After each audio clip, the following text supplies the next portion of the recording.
ठीक है, कुछ पॉइंट को अपन बेटा बात कर डिस्कस कर रहे थे कि जो हमारे पास क्या होता है बताओ, इलेक्ट्रोमैग्नेटिक स्पेक्ट्रम होता है। ये इलेक्ट्रोमैग्नेटिक स्पेक्ट्रम की बात करेंगे, लेकिन इसके पहले मैंने आपसे जो कहा है कि डी ब्रॉगली वेवलेंथ और एनर्जी वेव, ये जो याद है इतने सारे क्वेश्चन डिस्कस कर लिए अपन, सोच पा रहे तो आए क्वेश्चन की नहीं आए, सोचना है। 1 घंटे बैठो घर पे बिना बुक खोले, सोचना है क्या पढ़ा आज क्लास में और क्या अपन सॉल्व करके आए, और उनको दूसरी चीजों से लिंक करो, इससे रिलेटेड क्या क्या हो सकता है, क्या क्या हो सकता है। कुछ दिनों के बाद तुम्हें इतना मजा आने लगेगा इस तरीके से पढ़ने में, सोचने में, कि हद से ज्यादा। और जो चीज आपने बिना बुक की सोच ली ना, वो आपकी है, फिर आपको कभी नहीं धोखा देगी। बात समझ पा रहे? आपने क्या बोला था, डी ब्रॉगली वेवलेंथ बेटा बात करें क्या बताता था, dual nature of small particle like electron proton, ऐसे पार्टिकल के क्या बोलता था बेटा बात करें, लैम्डा इक्वल टू बेटा बात करें एच अपॉन पी, या पहले अपन देखिए बेटा बात कर lambda is inversely proportional to 1 upon P. ठीक है, जो वेवलेंथ होता है वो मोमेंटम का क्या होता है बेटा बात करें, इनवर्सली प्रोपोर्शनल होता है। जो पार्टिकल का मोमेंटम होता है वो उसकी वेवलेंथ का क्या होता है, इनवर्सली प्रोपोर्शनल होता है। अब बुढ़े बात करें, आप जो इनवर्सली का साइन हटाने के लिए, प्रोपोर्शनल साइन हटाने के लिए मुझे इक्वल में कन्वर्ट करना है, तो प्रोपोर्शनल का साइन इक्वल में कन्वर्ट करने के लिए अपन क्या लेंगे, कोई कांस्टेंट लाएंगे। और कांस्टेंट यहाँ पे जो लाया उसको अपन ने बोला एच क्या होता है, प्लैंक कांस्टेंट। तो बताओ बुढ़े बात करें, हमारे पास क्या आ गया फॉर्मूला, लैम्डा बराबर एच अपॉन पी, और पी इसको पी क्या होता है बेटा बात करें, जो मोमेंटम होता है पार्टिकल का वो क्या होता है, product of mass and there velocity, होता है कि नहीं होता है। और बुढ़े बात करें अपन ने इसको निकाला था एम भी, कुछ याद है किससे, काइनेटिक एनर्जी का distance 1/2, kinetic energy equals to क्या, हाफ एम वी स्क्वायर। अपन एक मल्टीप्लाई ऊपर किया था एम का, एक नीचे किया था, फिर एम को 2 को इधर भेज दिया था, तो उधर कितना आ गया था, M square V square equals to, बुढ़े बात करें 2m k, याद आया। फिर उधर बेटा बात करें अपन ने एम स्क्वायर वी स्क्वायर को पी का स्क्वायर बोल दिया था, पी स्क्वायर इक्वल्स टू क्या आ गया था, 2m k, फिर पी का बेटा स्क्वायर खत्म किया था तो अंडर रूट लग गया था ये। इसका मतलब अगर अपन देखें तो क्या आया था, h अपॉन बुढ़े बात करें under root 2 into M, mass of particle, electron है तो इलेक्ट्रॉन का मास, प्रोटॉन तो प्रोटॉन का mass, into their kinetic energy. फिर बेटा काइनेटिक एनर्जी आपको बताया था गुड़िया रानी, काइनेटिक एनर्जी क्या होता है बेटा, काइनेटिक एनर्जी होता है, काइनेटिक एनर्जी किसी भी चार्ज पार्टिकल को एक्सलेट करने के लिए लगाया गया पोटेंशियल और उस चार्ज का प्रोडक्ट होता है। काइनेटिक एनर्जी क्या होता है, Q इंटू बेटे बात करें भी, या फिर इलेक्ट्रॉन है तो E इंटू भी बोल दो, चार्ज लिखना है यहाँ पे। ठीक है, तो यही फॉर्मूला हो गया था H अपॉन क्या गया था ये फॉर्मूला बताओ, H upon under root 2mq_v। फिर आपने बोला था अगर इलेक्ट्रॉन के लिए निकाल रहे हैं, आप किसके लिए निकाल रहे हैं बेटा, इलेक्ट्रॉन के लिए, वेवलेंथ ऑफ इलेक्ट्रॉन, तो आप H की वैल्यू रखो 6.6 इंटू 10 की पावर -34 जूल सेकेंड, 2 की वैल्यू रखो, मास ऑफ इलेक्ट्रॉन रखो 9.1 इंटू 10 की पावर -31 गुड़े बात की kilogram, charge of electron 1.6 into 10 की पावर -19 कूलम। और बेटा बात जब इनको रखोगे तो ये आ जाएगा टोटल अंडर रूट कितना आएगा बेटा, जो वेवलेंथ ऑफ इलेक्ट्रॉन आएगा वो कितना आएगा 150 अपॉन v। पर इस किस में आया था बेटा बात जल्दी बोलो, वेवलेंथ है तो ये किस में आया था हमारे पास, यंगस्ट्रॉम, किस में आया था, यंगस्ट्रॉम। अगर गुड़े बात करें 150 का अपन अंडर रूट लें, 144 होता तो 12 का आता, थोड़ा सा ज़्यादा है तो गुड़े ये कितना आ जाएगा 12.25 अपॉन अंडर रूट क्या v, और किस में आ गया यंगस्ट्रॉम। ये प्लीज़ बेटा बात कर याद रखना इलेक्ट्रॉन पर, मैंने आपसे कहा था लगातार 2 साल नीट में क्वेश्चन आया इसके ऊपर लगातार। एक बार बेटा उसने क्या पोटेंशियल दिया और वेवलेंथ पूछ लिया, अगली बार उसने वेवलेंथ दिया और पोटेंशियल पूछ लिया, जस्ट रिवर्स कर दिया। लगातार 2 साल क्वेश्चन है, और ये मेरा नहीं, ये आपके एनसीईआरटी का है। 25 की जगह उसने लिया, एनसीईआरटी में शायद 25 की जगह दे रखा है 27, क्या दे रखा है 27, पर मैं दीदी 12.25 आराम से याद हो जाता है, उसको रख लो। अब 12.25 लिखो या 12.27 क्या ही फर्क पड़ता है, बात समझ में आ रहा है कि नहीं आ रहा है, इतना सा बस बेटा बात कर। ये डी ब्रॉगली तुम्हें पूरा डी ब्रॉगली आए या नहीं आए, पर तुम्हें ये फॉर्मूले आने चाहिए। वेवलेंथ निकालने का ये फॉर्मूला, ये कब निकलेगा, वेवलेंथ कब निकलेगा पार्टिकल का, ये फॉर्मूला कब लगेगा, जब मोमेंटम दे रखा हो और वेवलेंथ पूछे। ये बेटा फॉर्मूला कब लगाओगे, जब वो पार्टिकल का गुड़े बात के वेलोसिटी दे रखी हो, जैसे उसने बोला इलेक्ट्रॉन की वेलोसिटी ये है और बताओ उसका वेवलेंथ क्या आएगा, तो H की वैल्यू अपन को आती है, मास ऑफ इलेक्ट्रॉन आता है, बस उसने वेलोसिटी दे रखी थी, गुड़े बात करिएगा तो ये वेलोसिटी है और ये पोटेंशियल है। बात समझ पा रहे हो। अच्छा, ये वाला फॉर्मूला कब लगाओगे, जब उस पार्टिकल की काइनेटिक एनर्जी आपको दे रखी जाए, तो पार्टिकल का मास, ये बेटा बात का नंबर, और ये प्लैंक कांस्टेंट, और ये काइनेटिक एनर्जी आ जाएगी। समझी कि नहीं समझी, काइनेटिक एनर्जी रखो और ये हमारे पास क्या निकाल दो, वेवलेंथ निकाल दो। नहीं उस पार्टिकल का बेटा बात कर आपको क्या दे रखा, पोटेंशियल, ये भी नहीं है, ये पोटेंशियल है, Q चार्ज है और बेटा बात कर क्या बताओ V पोटेंशियल है, ये दिया जाए तो इसलिए वेवलेंथ निकाल दो इस और इससे। ये कब निकालोगे, ये कब लगाओगे, यही तो ये फॉर्मूला है, पर आपको वहाँ पेपर में इतना बड़ा सॉल्व ना करना पड़े, तो उसको इसकी वैल्यू, इसकी वैल्यू, इसकी वैल्यू, इसकी वैल्यू रख के मैंने सॉल्व कर दिया। कितनी वैल्यू आई टोटल? 150। क्या है? √150। तो आपको ये फॉर्मूला लगाना है। बात समझ पा रहे हो? अगर पोटेंशियल दे और वेवलेंथ पूछे, वेवलेंथ दे और पोटेंशियल पूछे, यही डाटा ये। लेकिन पर एक इलेक्ट्रॉन के लिए, किसके लिए? क्योंकि अगर प्रोटॉन बोलेगा तो फिर आपको यही फॉर्मूला लगाना पड़ेगा, क्योंकि प्रोटॉन का मास अलग है। ये मैंने किसके लिए निकाला? इलेक्ट्रॉन के लिए। समझ में आ रहा है कि नहीं आ रहा है? क्योंकि एनसीईआरटी में किसके लिए दे रखा है? इलेक्ट्रॉन के लिए। लेकिन ये जरूरी नहीं कि इलेक्ट्रॉन के लिए, प्रोटॉन के लिए अगर आए तो आपको प्रोटॉन का मास रखना पड़ेगा मैडम, प्रोटॉन का चार्ज रखना पड़ेगा, और फिर पोटेंशियल रख दो, आपका आंसर आ जाएगा। प्लीज़ उसको याद रखना। थोड़ी सी अपन बात कर रहे थे बेटा इलेक्ट्रोमैग्नेटिक वेव की। इलेक्ट्रोमैग्नेटिक वेव जो होती हैं बेटा, बात करें, वो बहुत सारी वेव होती हैं। ऐसी वेव जिनको गुड़े बात कर ट्रांसमिशन के लिए मीडियम की रिक्वायरमेंट नहीं पड़ती है, जिनको चलने के लिए माध्यम की आवश्यकता नहीं होती है, उनको अपन क्या बोलते हैं? इलेक्ट्रोमैग्नेटिक वेव बोलते हैं गुड़े बात कर। बात समझ पा रहे हैं? अरे हाँ की ना। तो अगर अपन देखना चाहें, ये सनलाइट में सारी की सारी वेव मिलेंगी आपको, radio, hertz, infrared, visible, ultraviolet, X-ray. तो ये जो गुड़े बात करें वेव है, इनको अपन बोलते हैं इलेक्ट्रोमैग्नेटिक वेव। और इन वेव को वैसे तो पूरी गुड़े बात की radio, hertz, infrared, visible, ultraviolet, X-ray, gamma और सी, जिसको अपन बोलते हैं, याद है, RHI री, VUX वुक्स, गामा, सी। पर कॉस्मिक रे के बारे में एनसीईआरटी ने बात नहीं की है, तो उन्होंने बेटा बात कर गामा तक लिखा, तो मैंने गामा तक आपको लिखवाया। अगर इलेक्ट्रोमैग्नेटिक वेव को, मतलब ये सारी वेव कहाँ मिलेंगी? सनलाइट में। तो सनलाइट में प्रेजेंट सारी वेव को, इलेक्ट्रोमैग्नेटिक वेव को, अगर एनर्जी के या फिर वेवलेंथ के या गुड़े बात के फ्रीक्वेंसी के किसी भी एक प्रॉपर्टी के बढ़ते क्रम में या घटते क्रम में अरेंज करें, तो जो पैटर्न मिलता है उस पैटर्न को अपन बोलते बेटा बात करें क्या? स्पेक्ट्रम। क्या बोलते हैं उसको? स्पेक्ट्रम। तो ये क्या है गुड़े बात के बताओ? इलेक्ट्रोमैग्नेटिक वेव का अरेंजमेंट है, तो इस पैटर्न को अपन नाम क्या देते हैं? Electromagnetic spectrum. तो इलेक्ट्रोमैग्नेटिक स्पेक्ट्रम क्या होता है?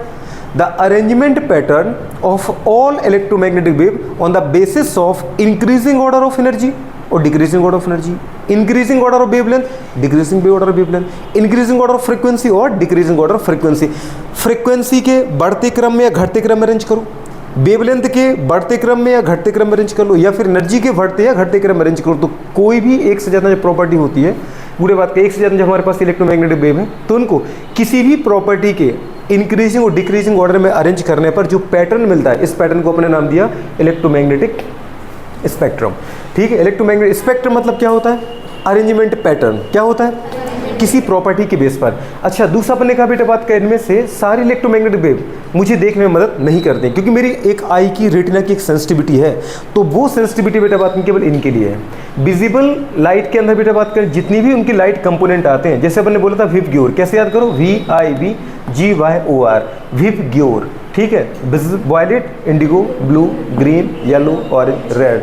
तो बेटा बात करें, अगर विजिबल लाइट के अंतर्गत आने वाले सारे कंपोनेंट को मैं वही करूं, या तो वेवलेंथ के, या तो फ्रीक्वेंसी के, या तो एनर्जी के बढ़ते या घटते, इंक्रीजिंग और डिक्रीजिंग ऑर्डर में अरेंज करें, तो जो ऑर्डर आया इन बेटा बात में लाइट्स का, उस ऑर्डर का नाम है बेटा बात करें क्या? Visible spectrum. क्या बोलते हैं इसको? विजिबल। तो ये बताया ना आपको बेटा बात करें, ये जो हमारे पास पैटर्न है ये कहलाता है विजिबल स्पेक्ट्रम। अच्छा, इसके बाद गुड़े अगर देखा जाए, ये विजिबल स्पेक्ट्रम है, और अगर सारी लाइटों को कवर कर दें अपन, तो ये क्या कहलाएगा मेरे पास? इलेक्ट्रोमैग्नेटिक बेटा बात करें स्पेक्ट्रम, इलेक्ट्रोमैग्नेटिक स्पेक्ट्रम। इसमें गुड़िया बात करें अगर देखें, इनकी जो वेवलेंथ स्टार्ट होती है वो होती है गुड़िया बात करें कितना बेटा?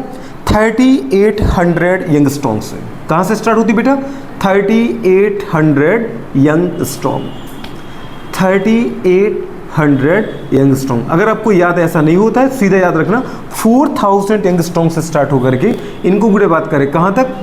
जल्दी बोलो, 7800 एंगस्ट्रॉन्ग तक। मतलब आप सीधा सीधे याद करो कि विजिबल गुड़े बात का लाइट की जो रेंज होती है वो होती है बेटा 3800 से लेकर 7800 एंगस्ट्रॉन्ग, 3800 टू 7800 एंगस्ट्रॉन्ग, या फिर ये याद नहीं होता तो सीधा सीधे याद रख लूँ 4000 यंगस्ट्रॉन्ग से लेकर के बेटा कितना होता है? 8000 यंगस्ट्रॉन्ग तक। तो ये लाइट को गुड़े बात की विजिबल लाइट के अंतर्गत जितने भी कंपोनेंट आते हैं लाइट के, उन सबको अरेंज किया अपन ने अकॉर्डिंग टू बेटा इंक्रीजिंग ऑर्डर ऑफ वेवलेंथ। मैंने बताया था लेफ्ट से राइट जा रहा हूँ, मतलब कॉस्मिक बोलो या गामा। गामा रे से अपन कहाँ जा रहे हैं? रेडियो की तरफ। तो बीच में विजिबल भी तो मिलेगा, तो विजिबल में अपन कहाँ जा रहे हैं बेटा बात कर? वायलेट से लेकर के रेड की तरफ। मैंने आपसे कहा था ऐसे याद करो, गामा, एक्स, अल्ट्रावायलेट, फिर विजिबल में कौन आएगा? Violet, indigo, blue, green, yellow, orange, red. यहाँ विजिबल खत्म हुआ, फिर इंफ्रारेड, हर्ट्ज, रेडियो। तो बेटा बात करें अगर मैं लेफ्ट से राइट जा रहा हूँ, मतलब कहाँ जा रहा हूँ बताओ बेटा बात करें? गामा से लेकर रेडियो की तरफ, या फिर अगर विजिबल स्पेक्ट्रम बोले तो वायलेट से लेकर रेड की तरफ, तो इनका वेवलेंथ लगातार क्या हो रहा है, बढ़ रहा है। क्या हो रहा है, अगर बेटा बात करें वेवलेंथ बढ़ रहा है गुड़िया, तो वेवलेंथ हमेशा फ्रीक्वेंसी का क्या होता है, इनवर्सली प्रोपोर्शनल। अरे वेवलेंथ फ्रीक्वेंसी का क्या होता है, इनवर्सली प्रोपोर्शनल। अपन ने किस फॉर्मूले से बताया था बेटा बात करें, बताओ, C equals to nu lambda. C equals nu lambda यहाँ पर क्या है, स्पीड ऑफ लाइट जो होती है वो प्रोडक्ट होती है फ्रीक्वेंसी और वेवलेंथ ऑफ लाइट का। अगर सी को अपन देखें, हमने क्या किया था, लेमडा को नीचे पटका था बेटा और कांस्टेंट को हटा दिया था। तो कांस्टेंट को हटाओगे जो इक्वल है वो किसमें बदल जाएगा, प्रोपोर्शनल में। 1 lambda is proportional to nu. इसका मतलब क्या था, ये था बेटा कि फ्रीक्वेंसी बढ़ेगी तो वेवलेंथ कम होगा, अगर वेवलेंथ बढ़ा है तो फ्रीक्वेंसी कम।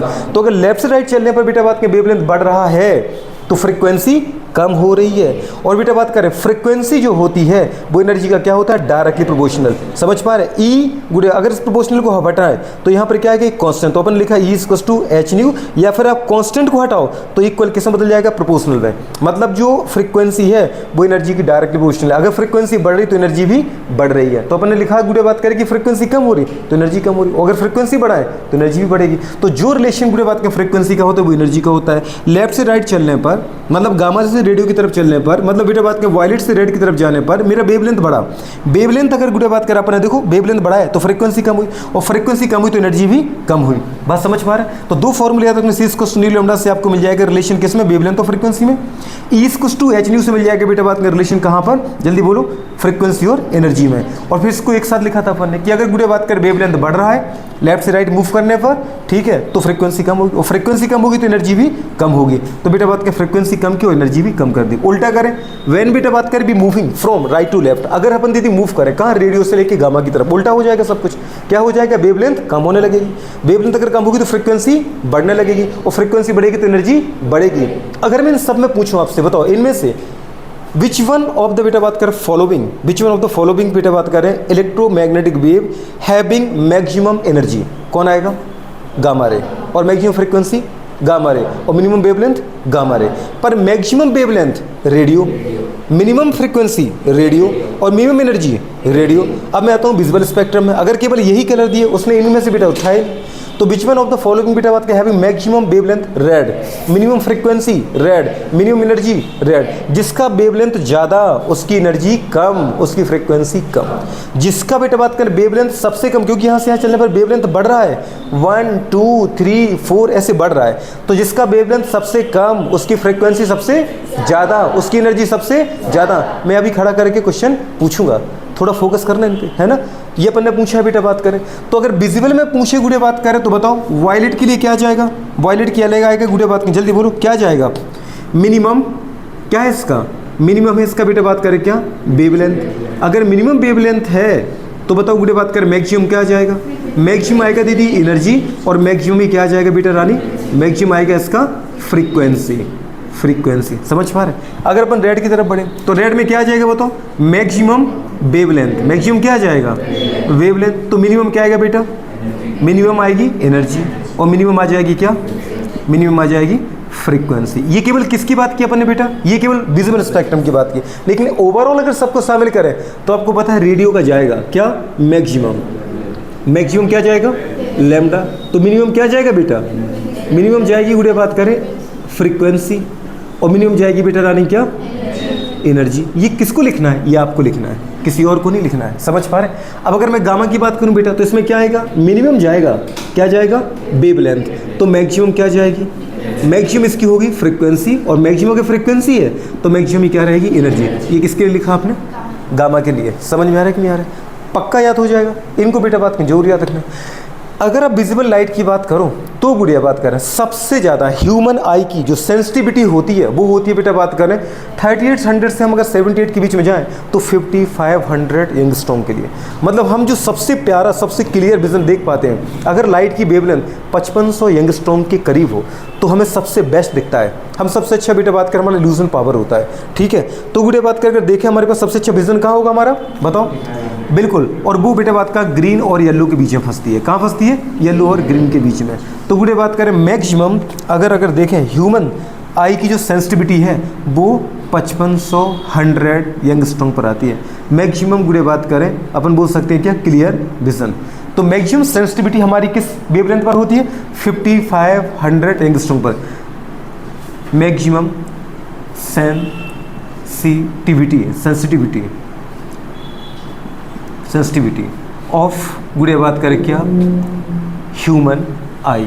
हमारी आँख की सबसे ज़्यादा संवेदनशीलता किस पर होती है, 5500 एंगस्ट्रॉम पर होती है, और वो कहाँ पर थी, ग्रीन पर और येलो पर। आपने देखा होगा जब ग्रीन कलर कहीं बाहर से आता है, कोई अपने आँख के सामने से आ रहा होता है, अपना सबसे पहले अट्रैक्शन होता है उस कलर पर। आप मार्केट में जाओगे इतने कलर फैलाएगा आपके सामने, पर सबसे ज़्यादा आपका ग्रीन कलर पर आ जाएगा। पैरेट आपको कैसे लगते हैं देखने में, बहुत प्यारे दिखते हैं, हर पक्षी से ज़्यादा अट्रैक्ट वही करेगा आपको, ठीक है। दूसरा होता है येलो कलर।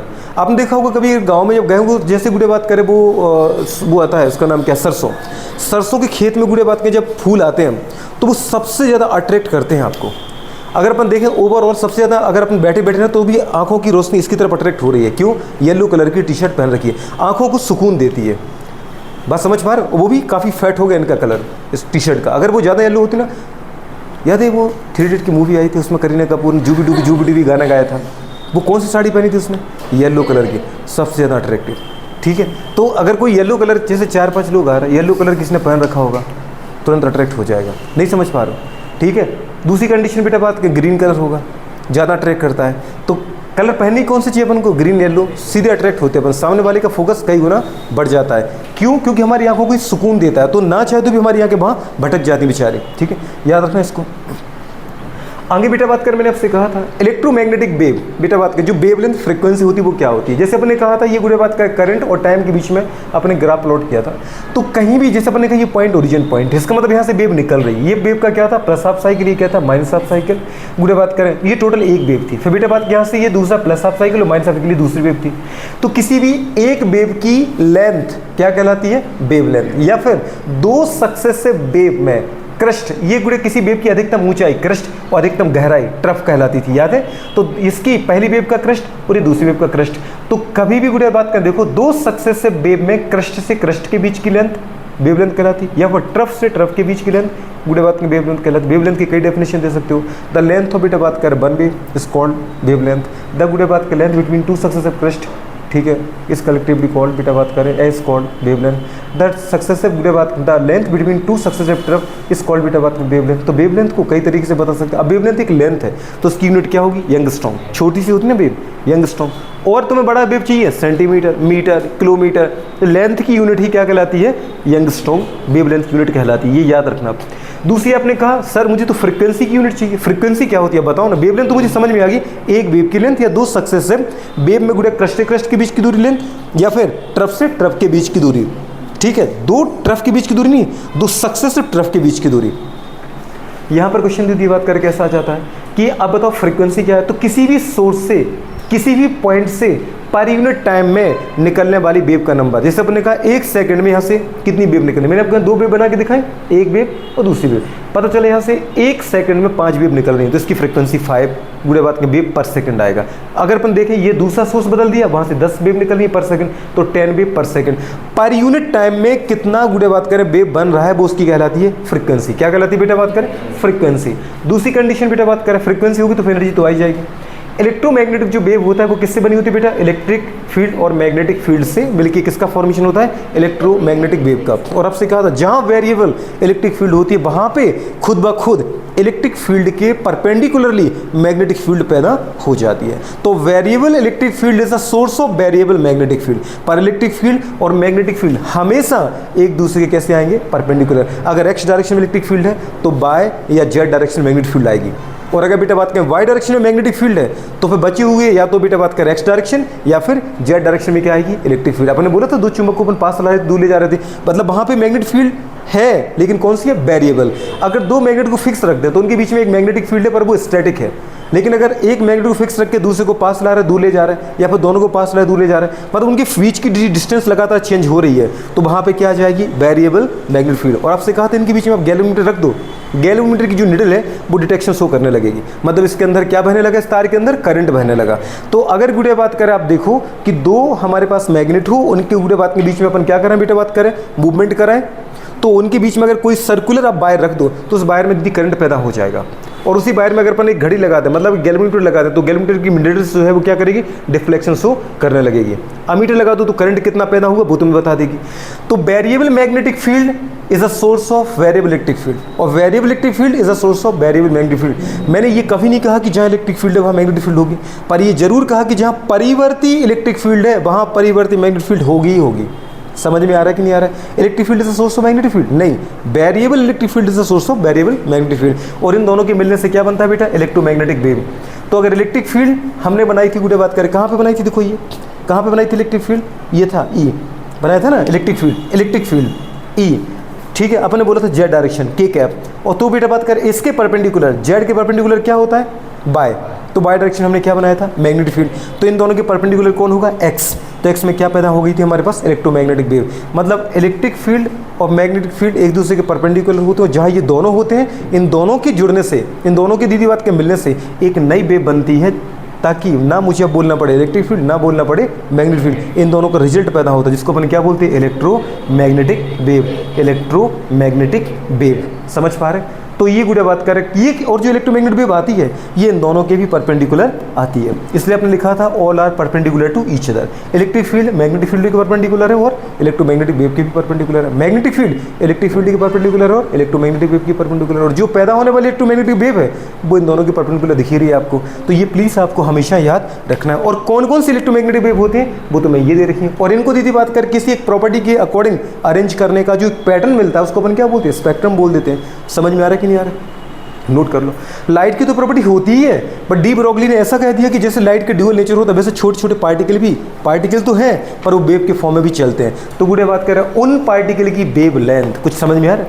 वेव लेंथ तो किसकी होती है, वेव की होती है, पर इलेक्ट्रॉन जैसे छोटे पार्टिकल को भी डी ब्रोगली ने बोला कि वो वेव के पैटर्न में चलता है। तो उस छोटे से पार्टिकल का, यार गुड़िया सोचो किसका, छोटे से पार्टिकल मतलब इलेक्ट्रॉन जैसे पार्टिकल जब कहाँ किसी सोर्स से निकलते हैं, इलेक्ट्रॉन के मिलने से एक वेव बनती है जिसको अपन बोलते हैं क्या, इलेक्ट्रॉन वेव, जिसको अपन बोलते हैं क्या, कैथोड रेज। क्या बोलते हैं, कैथोड से हमेशा इलेक्ट्रॉन की बीम निकलती है। तो उन छोटे पार्टिकल का वेवलेंथ है ये, जिसकी वैल्यू क्या है, लैम्डा बराबर एच अपॉन पी, लैम्डा बराबर H upon M B, lambda बराबर √2m के, लैम्डा बराबर √2m क्यू वी, लैम्डा बराबर नहीं, अब √150/v। और गुड़े बात करें अगर √ हमारे पास 150 का सॉल्व करें तो 12.27/√v। समझ पा रहे? v मतलब वेलोसिटी की पोटेंशियल मास के साथ है, मैडम लिख लेना यहाँ पे, ये वेलोसिटी है जबकि ये क्या है, पोटेंशियल है, ये क्या है, पोटेंशियल।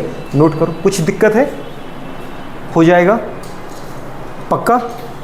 अगर कोई तकलीफ है तो इनमें से आप पूछ सकते हो, ठीक है। प्लीज़ इनको बनाना है आपको लगातार, है ना, और इस पर बहुत सारा काम करना है क्योंकि एक दो क्वेश्चन उठते ही हैं इससे।